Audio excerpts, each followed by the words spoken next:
Hi Trinity rock and pop drummers, hope you're well. Quick talk through for you here of We Will Rock You from Trinity initial grade rock and pop. This is a really lovely one. It's just, again, an arrangement of this song. It's not like the original version especially. Lovely little one. Let's get into it, man.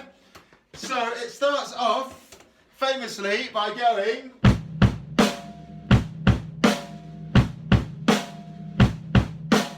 Now hopefully, if you're studying drums at this point, you know what an eighth note is and what a quarter note is, or a crotchet and a quaver. If not, well, quarter notes or crotchets are the basic pulse in music. 1, 2, 3, 4. They're the notes that, when they appear on a page, aren't joined up. They're just on their own. Straight note stem. 1, 2, 3, 4. On the other hand, an eighth note or a quaver, well, they're the notes that are joined together with one line.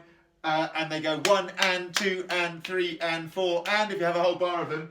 Here we've got 2 eighth notes or quavers on the kick, and a quarter note or crotchet on the snare. 1 and 2, 3 and 4. 1 and 2, 3 and 4. We do 8 bars of that. The groove is written out once, and then there's 7 repeat bars after that. That takes us to the beginning of the third line, bar 9, at which point, along with the kick, we add in the floor tom, mirroring what the kick drum is playing. So bar 9.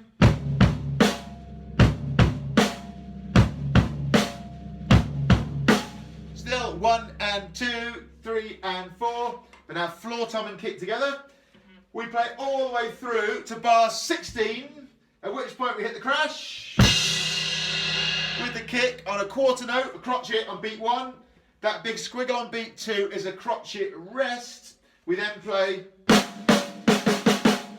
3 and 4 E-ander. Those notes there are 16th notes with the 2 lines joining them up, semi-quavers.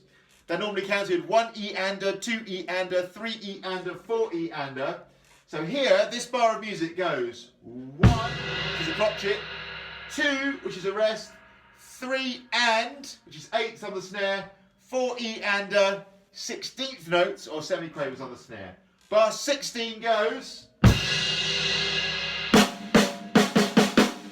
Now something that's really important, I think, is not just understanding it, but playing it and practicing it in a bit of context. So I would say, let's try, this is what we do in a lesson here, bar 13, 14, 15 and 16. And we just loop those 4 bars. So we're looping here the 4th line of the music. It will go.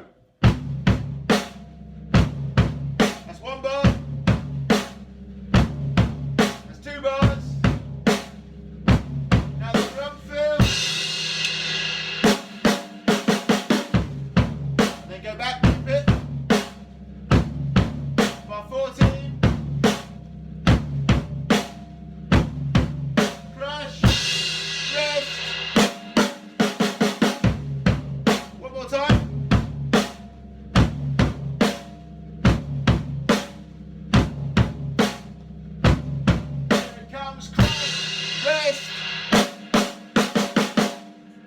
Cool. Then the guitar solo comes in, it goes.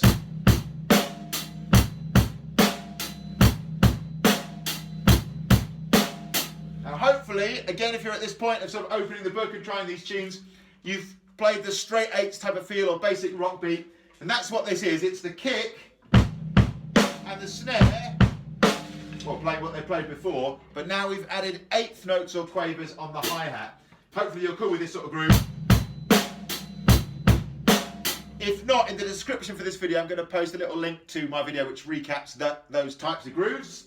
Like I've called it 5 great grooves for beginners or something. Anyway, that groove is on there. The 4th bar of that line goes. So same rhythm as normal, 1 and 2, 3 and 4. But here we've got the hi-hat with the kick. Each time for 1 and then 2. The crash cymbal and the snare drum together. That happens twice. 1 and 2, 3 and 4. So here we go. The first 4 bars of the guitar solo, 17, 18, 19 and 20. Here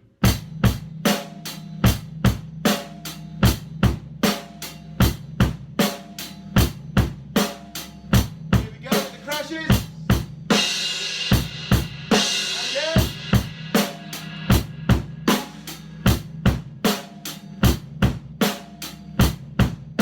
And here it comes, 1 and 2. we're now into the last line of the music. This goes.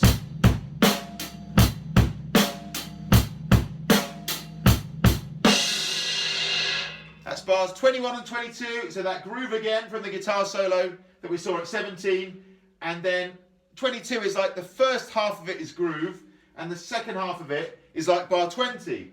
Bar 22, 1 and 2, 3 and 4. So our right stick or our lead stick on the hi-hat, most likely there, will whiz up to the crash for beat 4. Again, bar 22. If you haven't figured this out, by the way, the little numbers at the start of each line are the bar number. It doesn't number or label every single one. It labels it at the start of the line. So on the last line, for example, it says 21. The one after that is 22. The one after that is 23. And the last one is 24. Bar 23 is the same as 21. And the last bar of all goes...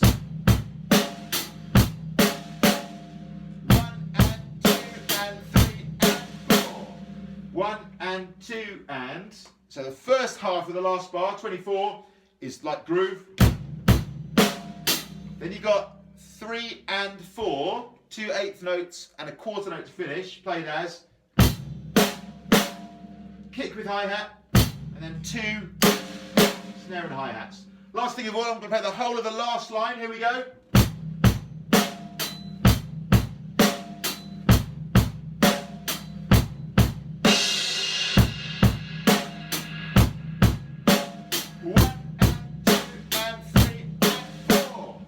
That's cool. Hope it all makes a bit of sense. It's a lovely little one to get started with for initial grade drums. It's one of those beats that you kind of would be aware of before you even started playing the drums, I guess. And this just puts a little bit more meat on the bones, a couple of drum fills, that kind of stuff. And it's really fun. Any questions about it, give us a shout. I'll see you soon. Thanks a lot.